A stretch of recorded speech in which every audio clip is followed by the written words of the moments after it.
하나님께서 우리에게 주시는 말씀 봅니다. 창세기 5장 1절에서 24절까지입니다. 구약성경 창세기 5장 1절에서 24절까지 구약성경 6면 되겠습니다. 제가 한 절, 여러분들이 한 절 이렇게 교독합니다. 이것은 아담의 계보를 적은 책이니라. 하나님이 사람을 창조하실 때 하나님의 모양대로 지으시되 남자와 여자를 창조하셨고 그들이 잠들던 날에 하나님이 그들에게 복을 주시고 그들의 이름을 사라라 이루어주셨더라. 아담은 130세 자기의 모양 곧 자기의 형상과 같은 아들을 낳아 이름을 셋이라 하였고 아담은 셋을 낳은 후 800년을 지내며 자녀들을 낳았으며 그는 930세를 살고 죽었더라. 셋은 105세에 에노스를 낳았고 에노스를 낳은 후 807년을 지내며 자녀들을 낳았으며 그는 912세를 살고 죽었더라. 에노스는 90세에 게난을 낳았고 게난을 낳은 후 815년을 지내며 자녀를 낳았으며 그는 905세를 살고 죽었더라. 게난은 70세에 마할랄레를 낳았고 마할랄레를 낳은 후 840년을 지내며 자녀들을 낳았으며 그는 910세를 살고 죽었더라. 마할랄레는 65세에 야렛을 낳았고 야렛을 낳은 후 830년을 지내며 자녀를 낳았으며 그는 895세를 살고 죽었더라. 야렛은 162세에 에녹을 낳았고 에녹을 낳은 후 800년을 지내며 자녀들을 낳았으며 그는 962세를 살고 죽었더라. 에녹은 65세에 무두세다를 낳았고 무두세다를 낳은 후 300년을 하나님과 동행하며 자녀들을 낳았으며 그는 365세를 살았더라. 에녹이 하나님과 동행하더니 하나님이 그를 데려가시고 세상에 있지 아니하였더라. 아멘. 좌우로 앞뒤로 인사 한번 할까요? 하나님과 동행합시다. 하나님과 동행합시다.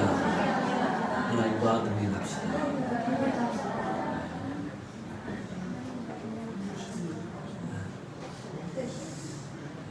성경에 보면은 수많은 사람들의 이름들이 등장합니다. 많은 사람들이 이름이 등장하게 되는데 오늘 본문에서도 보면 아담 자손의 계보라고 하면서 24절까지만 읽었는데 그 이후로도 계속되죠. 오늘 24절까지 보니까 8명의 사람들의 이름이 등장합니다.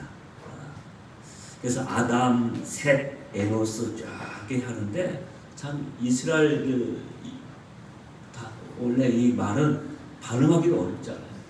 근데 참 어렵지만 굳이 이렇게 나옵니다. 또 창세기 10장, 11장에도 나오게 되는데 노아의 세 아들 셈, 합, 야벳의 후손들의 또 계보가 족보가 쫙 나옵니다. 심지어 창세기 46장에는 애굽 땅으로 내려갔던 이스라엘 백성들, 애굽 땅으로 내려갔던 이스라엘 백성들 그 자손들의 이름이 또 일일이 다 열거되어 있어요. 자, 그러면 여기서 퀴즈 하나를 내보겠습니다. 그러면 성경 가운데 제일 이름이 많이 등장하는 책이 있습니다. 그 책은 어느 책일까요? 이름들이 엄청나게 많이 나옵니다. 거기는 어디일까요? 창세기일까요? 대충 때려잡으면 안 됩니다. 그러면 이단이 될 가능성이 많아요. 우리는 정확하게 아셔야 합니다. 역대상입니다. 역대상 1장에서 9장까지 보게 되면 유대 12지파의 쭉 이름들이 나오면서 그들의 역사, 그들이 했던 일에 대해서 언급을 합니다. 역대상에 보면은 1장부터 9장까지 수많은 사람들, 제일 많이 나오는 본문이 이곳입니다. 그래서 이곳을 읽으면 거의 우리는 어떻게 할까요? 너무나 지루하니까 그냥 뛰어넘겠죠. 스킵해버립니다. 뛰어넘어버려요. 우리가 또 작정하고 성경 읽을 때 제일 먼저 읽는 부분이 어디예요? 신약 성경 마태복음을 읽습니다. 마태복음. 근데 마태복음이 모처럼 큰 결단하고 통독해야겠다 해서 구약은 좀 어려우니까 신약 성경 마태복음부터 해야겠다. 그래서 1장에 딱 가게 되면 거기에 또 갑자기 족보가 막 나와요.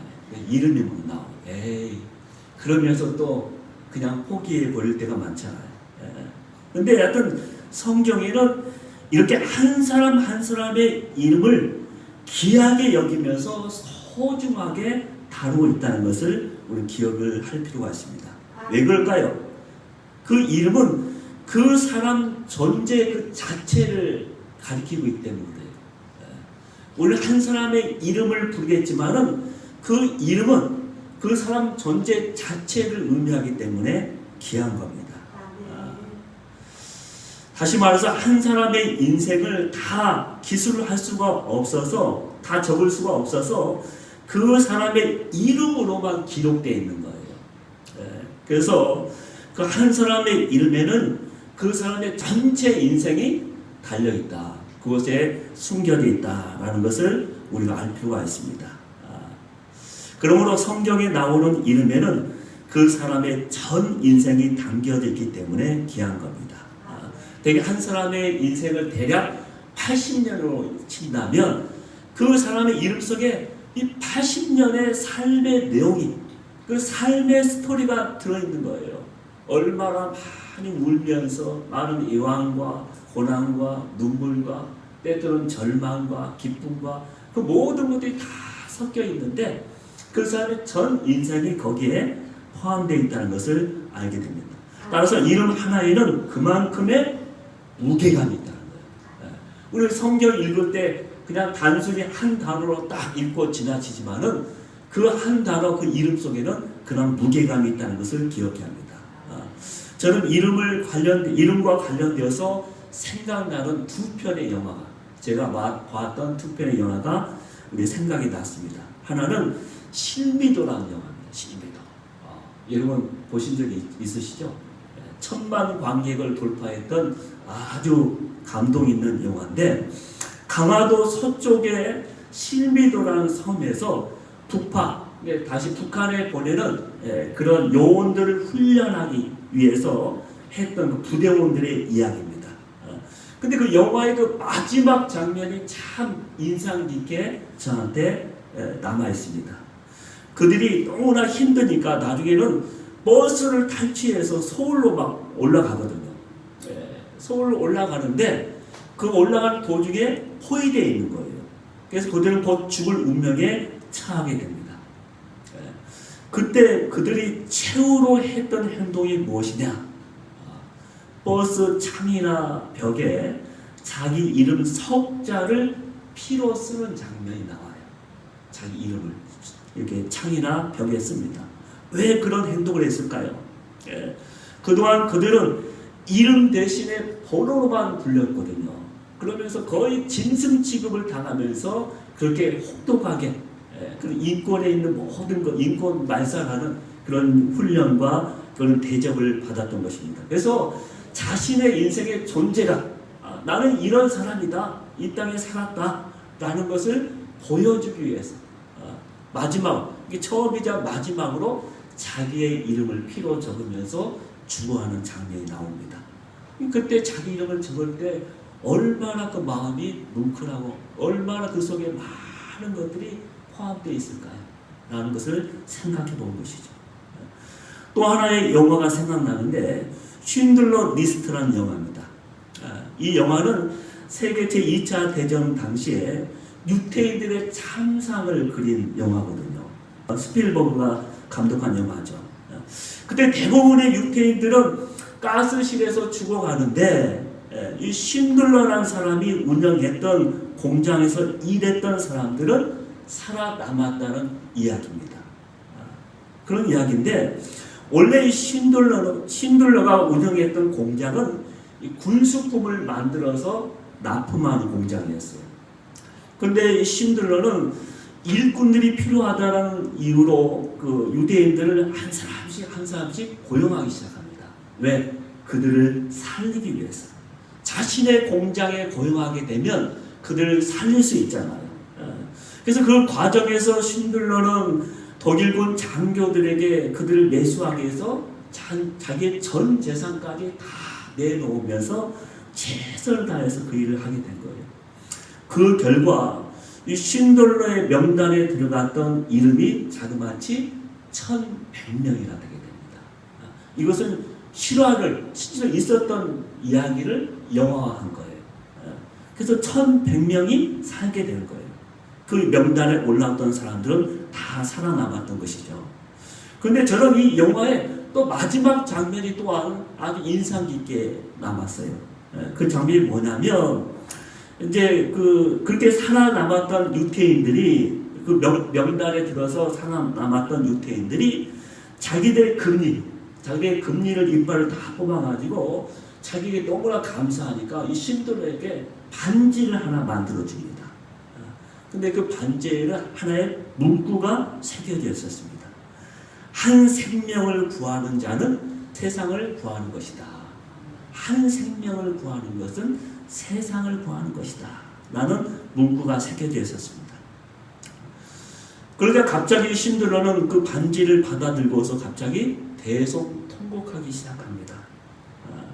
그러면서 뭐라고 이야기하냐면 자기 자동차를 팔았다면 내가 10명을 더 구했을 텐데 금으로 된 자기 넥타이 핀을 팔았다면 나는 한 사람이라도 더 구했을 텐데 그러면서 더 살릴 수도 있어서 내가 더 살릴 수도 있었어 라고 막 외치면서 그 자리에 주저앉는 장면이 나오게 됩니다.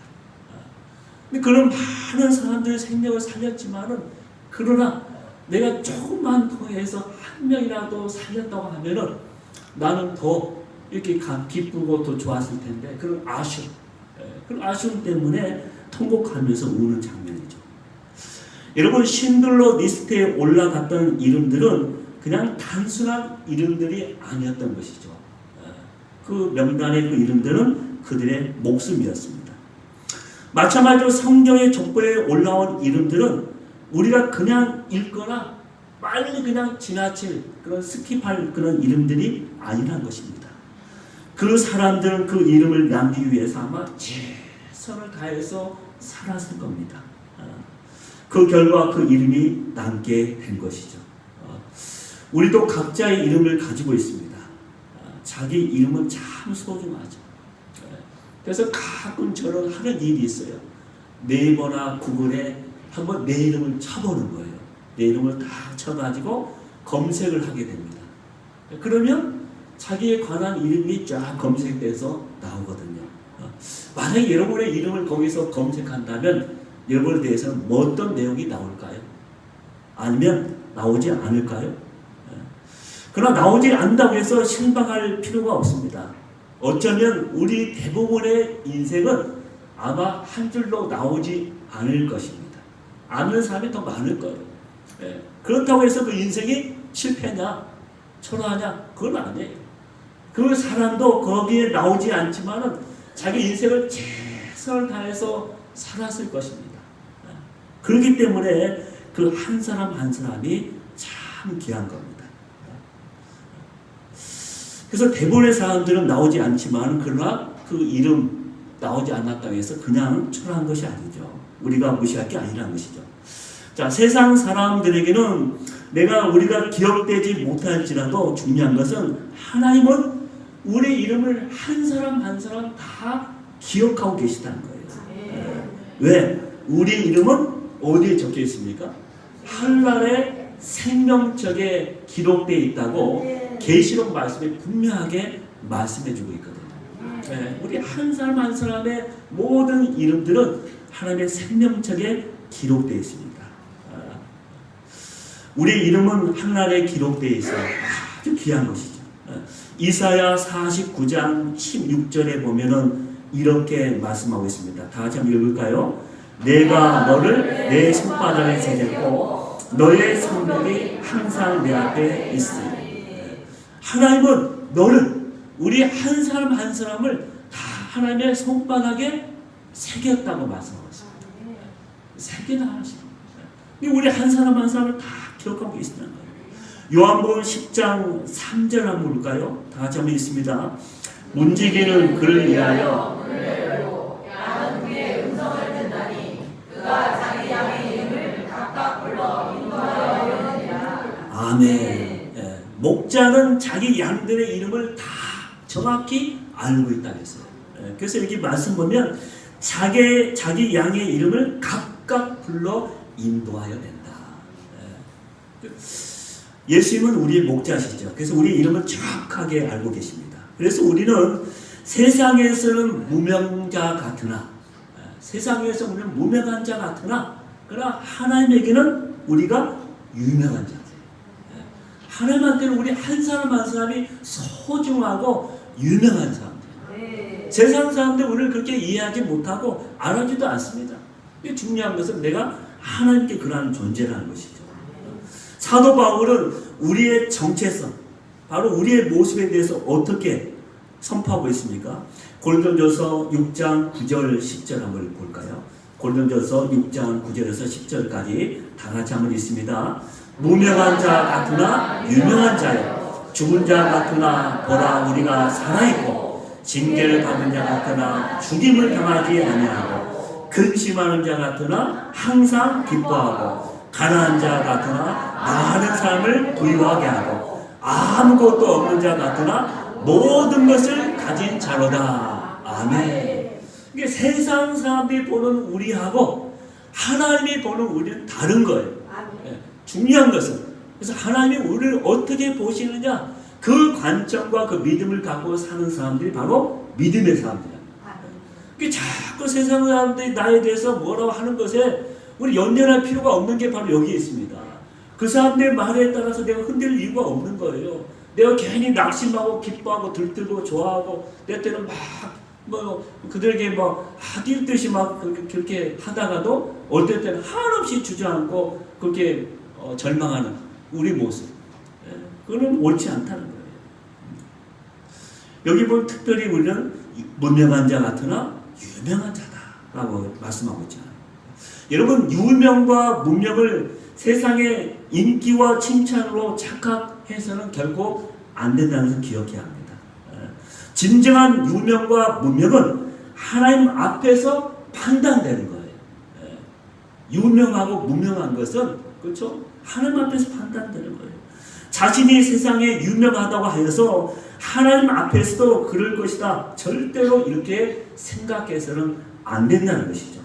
아무리 내가 대형교회 담임 목사이고 세상 가운데 대통령을 내가 했을지라도 주님은 우리에게 이렇게도 말씀하실 수 있다는 것을 늘 기억해야 합니다. 어떤 말씀이에요? 어떤 말씀입니까? 내가 너희를 도무지 알지 못하니 불법을 행하는 자들아 내게서 떠나가라. 마태복음 7장 23절에 있는 말씀이죠. 내가 너희들 도무지 내가 알지 못한다. 나에게서 떠나가라. 이렇게 끝난다면 그 인생이 얼마나 허망하겠습니까? 내가 기껏 하나님께 믿고 예배드리고 봉사하고 하나님 위해서 일한다고 했는데 내가 하늘나라에 딱 갔는데 주님께서 모른다는 거예요. 너는 지금까지 너의 법대로, 네 주장대로, 네 생각대로, 네 욕심대로, 네 마음대로 살지 않았느냐.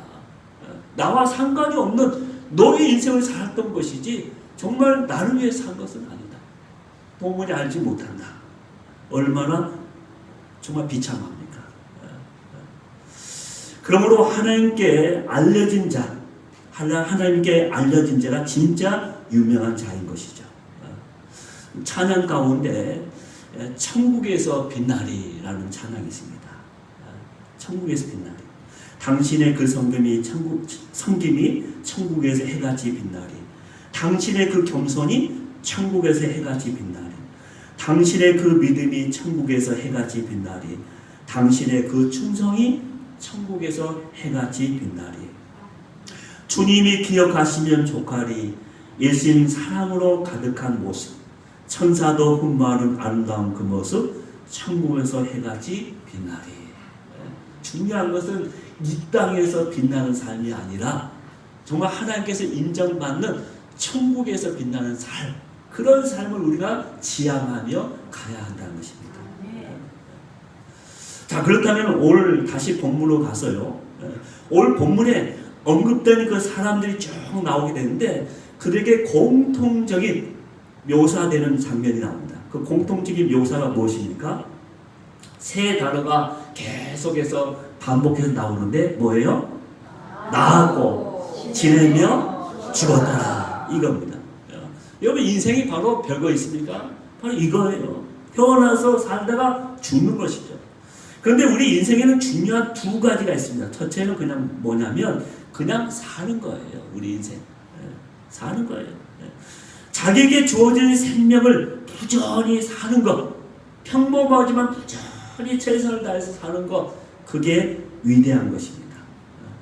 무슨 큰 일을 못해도 자기 한평생 살았다는 것은 자랑스러운 일입니다. 우리 한 사람 한 사람 모두 자서전을 쓸 수 있는 그런 자격이 있는 사람들이에요. 왜? 자기의 주어진 모든 삶을 평범하고 초라하지만 그러나 최선을 다해서 자기 나름대로 부지런히 살아왔기 때문에 대단한 거예요. 그래서 그 인생이 그대로 하나의 작품이고 한편의 영화라고 말할 수 있는 거예요. 또 하나 중요한 것은 자녀를 낳는 일이죠. 자녀를 낳았으면 그것으로 인생에서 우리는 한 일을 충분히 한 것입니다. 아브라함의 인생을 한번 보십시오. 아브라함의 인생도 믿음의 조상이라고 말하지만은 그러나 그 인생을 한마디로 딱 요약하면 그가 이삭을 낳았다는 것입니다. 그 한마디에 그 요약할 수 있어요. 이삭을 낳은 인생이에요. 창세기 무려 12장부터 22장까지가 그 이삭이 어떻게 낳고 자라는가, 그 과정을 다 이야기한 내용이 전체의 내용이에요. 그러면 아브라함은 아들 하나 낳고 끝난 인생이다 라고 말할 수 있다는 것이죠. 자, 오늘 말씀을 보면서 우리가 발견할 수 있는 것은 또 하나, 사람들이 이때는 매우 오래 살았다는 것입니다. 오래 살았다. 아담은 몇 세를 살았습니까? 30세를 살았다는 거죠. 이 중에 가장 오래된 사람은 누굴까요? 무드셀라. 몇 세까지? 969세까지. 여러분 참 부러우시죠? 969세까지 살았어요. 근데 지금 중요한 것은 점점 우리가 성경을 읽다 보면은 점점 그 수명이 짧아진다는 거예요. 인간의 죄가 쌓이면 쌓일수록 인간의 수명이 점점 더 단축되었다라고 말씀하고 있습니다. 그런데 중요한 것은 여기서 뭘 말씀하고 있냐면 인간은 빨리 죽던 천천히 죽던 어찌 되었던 간에 결국은 죽는다라는 것을 우리에게 말씀해 주고 있습니다. 죽는다. 무두셀라가 거의 1000년 가까이 살았지만 그도 죽었어요. 그 마지막 죽었어요. 그래서 여러분은 얼마나 살아야 여러분은 만족하시겠습니까? 우리가 얼마나 살아야 할까요? 요즘 보통 8, 90은 다 넘기는 것 같습니다. 근데 중요한 것은 이렇게 넘기면서 사는데 더 중요한 것은 삶의 질이죠. 내가 오랫동안 또 내가 좀 길게 사는 것도 참 중요한데 중요한 것은 내가 사람답게 사는 것, 건강하게 살다가 하나님 앞에 마지막에 가는 것이 참 중요한 것이죠. 그래서 오래 사는 것도 참 중요하지만은 사람답게 살다가 자기 할 사명을 다 하고 하나님께 가는 것이 중요한 것입니다.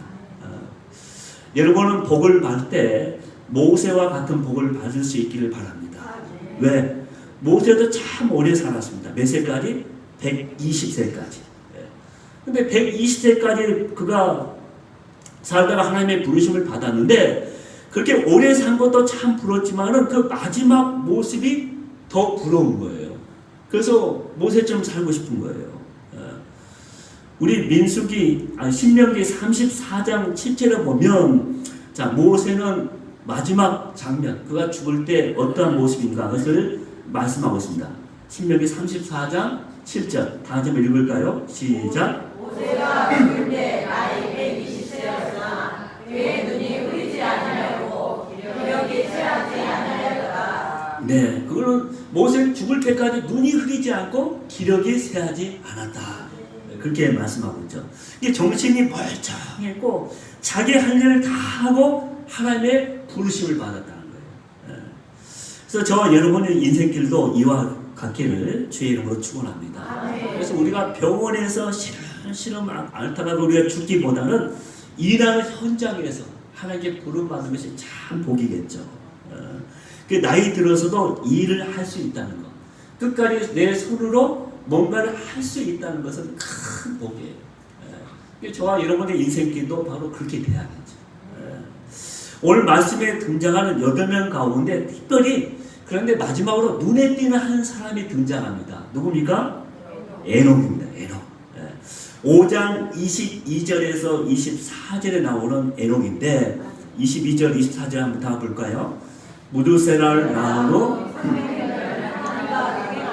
자녀를 낳았으며 그는 365세를 살았더라. 에녹이 하나님과 동행하더니 하나님이 그를 데려가심으로 세상에 있지 아니하였더라. 아멘.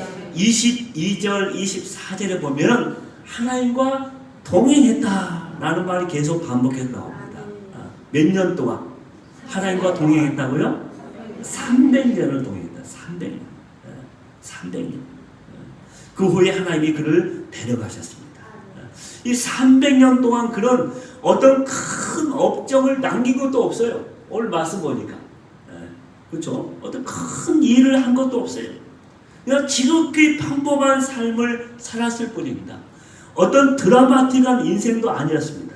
그러나 그는 항상 하나님과 동행했던 사람이다. 1년, 2년도 아니고 무려 300년 동안. 여러분, 우리에게 제일 큰 축복이 무엇이겠습니까?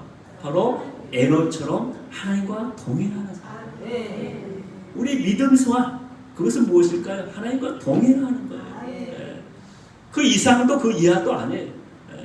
우리가 교회에서뿐만 아니라 이렇게 예배 드릴 때뿐만 아니라 우리 평범한 그 일상 가운데 그냥 하나님과 동행하는 삶, 그게 우리 믿음 생활이 돼야 하는 거예요.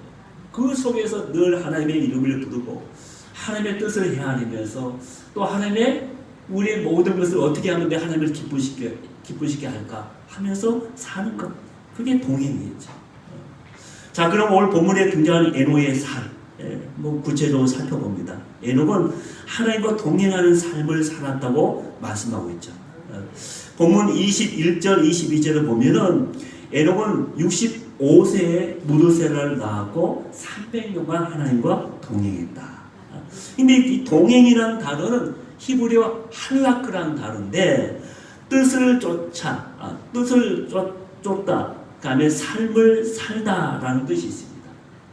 여기에는 두 가지의 의미가 있다는 것입니다. 하나는 이 동행은 하나님과의 인격적인 교제를 말합니다.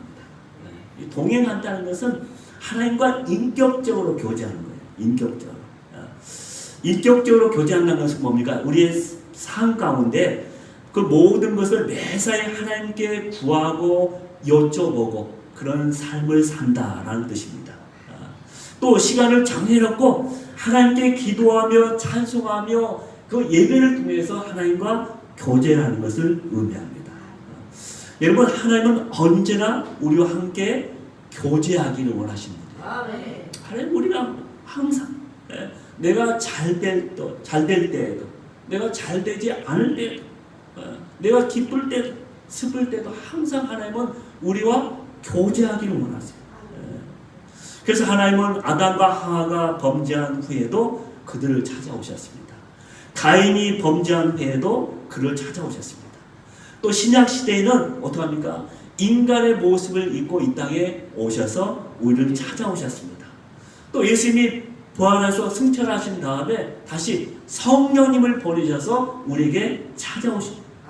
그러니까 하나님은 늘 우리의 삶 가운데 찾아오시는 분이에요. 찾아오시는 분. 그래서 시편 145편 18절에 이렇게 말씀합니다. 여호와께서는 자기에게 간구하는 모든 자 곧 진실하게 간구하는 모든 자에게 가까이 하시는도다. 하나님께 진정으로 진심으로 구하는 자를 가까이 하신다는 거예요. 요한복음 4장 23절 이렇게 말씀합니다. 아버지께 참으로 예배하는 자들은 신령과 진정으로 예배할 때가 오나니 곧 이때라. 아버지께서는 이렇게 자기에게 예배하는 자들을 찾으시느니라. 왜 하나님은 기도하는 자를 가까이 하시고 예배하는 자를 찾으실까요? 그 이유가 뭘까요? 교제하기 위해서. 우리와 교제하고 싶으셔서 그러신 거예요. 두 번째, 동행에는 변함없이 순종하는 삶을 말합니다. 변함없는 순종의 삶. 에녹은 300년간 끊임없이 하나님께 순종하는 삶을 살았던 사람입니다. 자기의 고집이나 뜻을 주장하지 않고 오직 하나님의 뜻만을 구하면서 절대 순종했던 사람이죠. 에녹이 믿음으로 하나님께 순종하는 삶을 살아갈 때 하나님은 에녹 때문에 기뻐하셨습니다. 그래서 히브리서 11장 5절에 이렇게 말씀하고 있습니다. 다 같이 한번 읽을까요? 믿음으로 에녹은 죽음을 보지 않고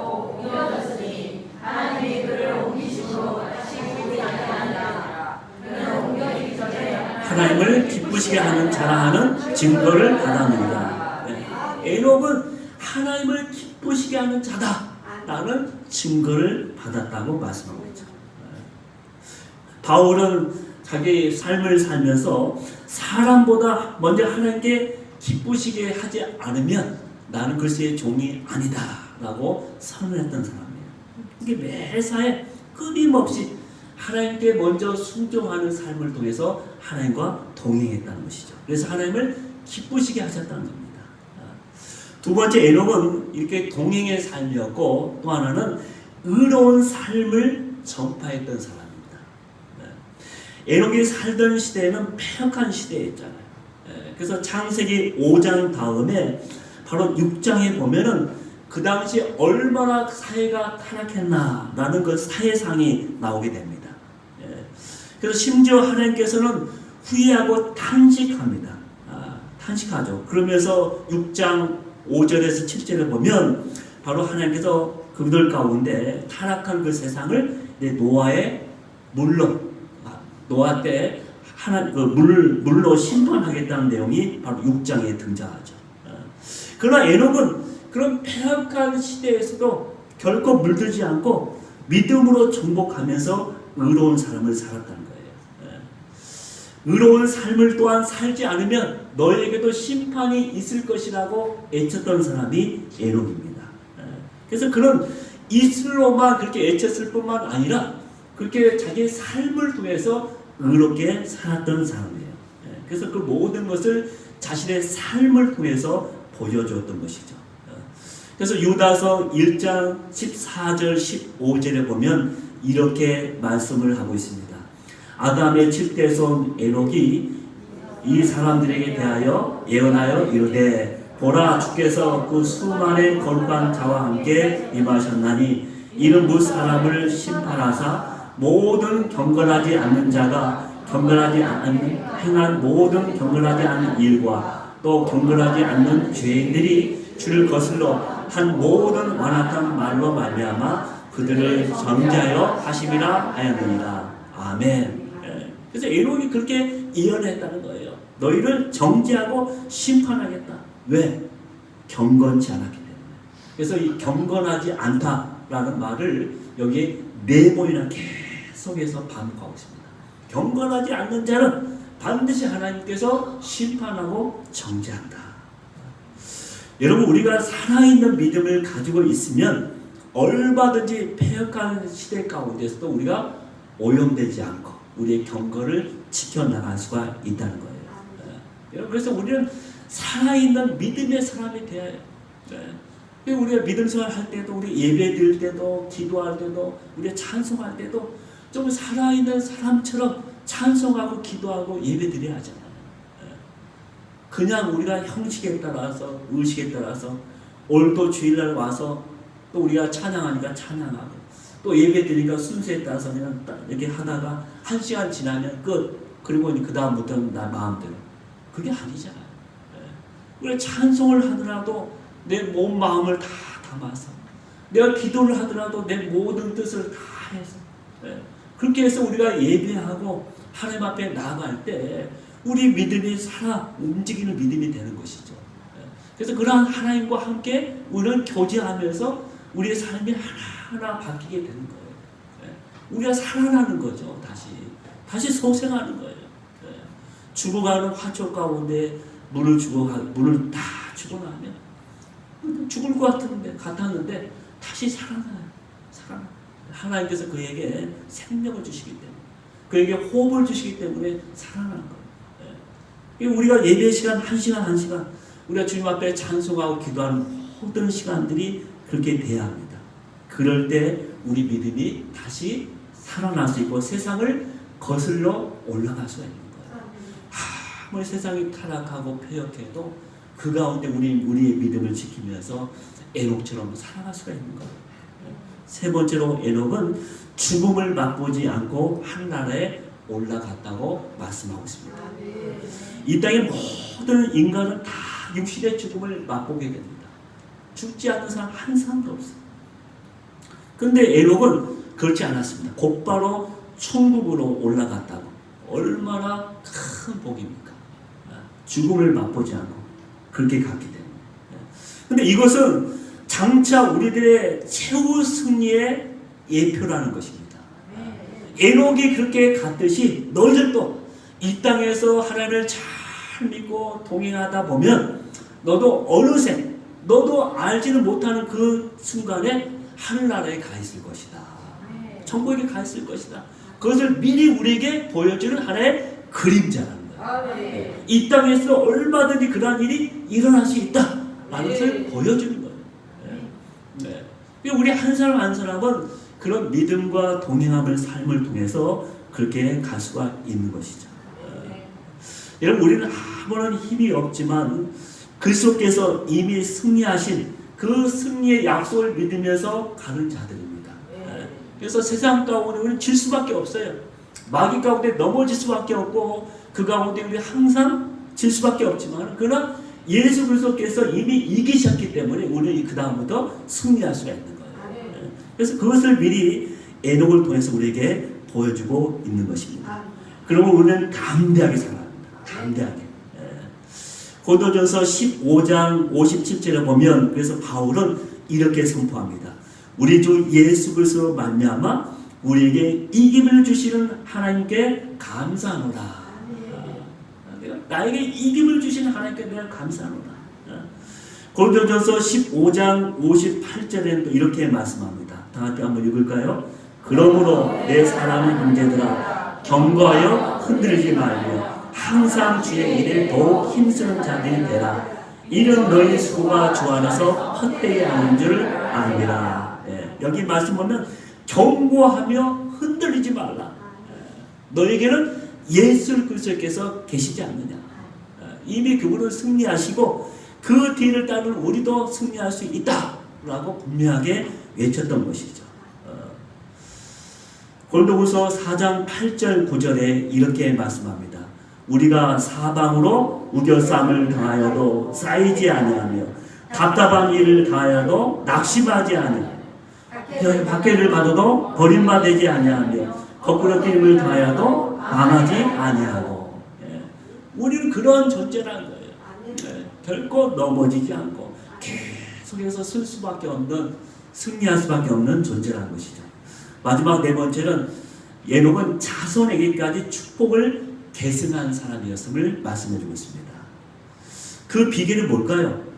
에녹은 자식과 동행하지 않고 하나님과 동행했기 때문에 가능했던 것입니다.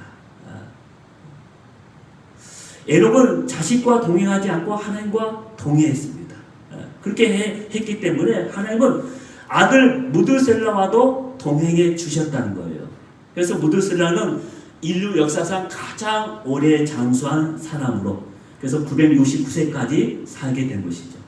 근데 여기서 재미있는 것은 이 무드셀라라는 이름의 뜻이에요. 무드셀라.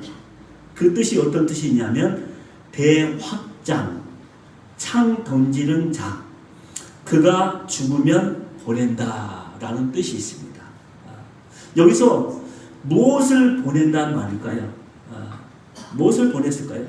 홍수의 심판을 보낸다는 뜻입니다. 홍수의 심판. 이게 무슨 말이고 하니 홍수 심판. 그 홍수 심판이 오게 되는데 그 홍수 심판은 언제 왔느냐? 무드셀라가 죽자마자 그 해에 바로 왔다는 거예요. 다시 말해서 무드셀라는 홍수 심판을 면했다라는 뜻입니다. 그러므로 여러분 이것이 바로 하나님과의 동행한 에녹의 삶인 것입니다. 여러분 믿음이 이렇게 단순한 거예요. 우리의 믿음 뭘까요? 하나님을 잘 믿으면서 그 하나님과 동행하는 것이 우리의 믿음이에요. 우리가 위대한 일 하지 않아도 사람들에게 큰 박수를 하지 않아도 자기의 있는 삶의 자리에서 정말 하나님을 잘 신실하게 믿으면서 하루하루 매 순간 하나님과 호흡하면서 또 하나님께 물으면서 하나님의 뜻을 기다리면서 사는 사람, 그 사람, 동행하는 사람, 바로 그것이 믿음인 것이죠. 우리의 삶의 중심, 우리의 삶의 중심에 그러한 믿음이 있어야 하겠습니다. 자, 그렇다면 왜 우리는 이렇게 살지 못하는 것일까요? 그것은 우리의 삶의 중심에 최고의 자리에 하나님이 아닌 다른 것이 있기 때문인 것입니다. 우리의 삶의 중심에 내 최고의 자리에 하나님이 계시지 않고 다른 것, 누가 있거나 그 무엇이 있기 때문에 그런 거예요. 여러분, 지금 여러분의 삶의 중심에 최고의 자리에는 누가, 무엇이 놓여져 있습니까? 한번 헤아려 보면서 하나님 앞에 더욱 주님 앞에 가까이 나갈 수 있는 저와 여러분의 믿음이 되길 주의 이름으로 축원합니다. 기도하겠습니다.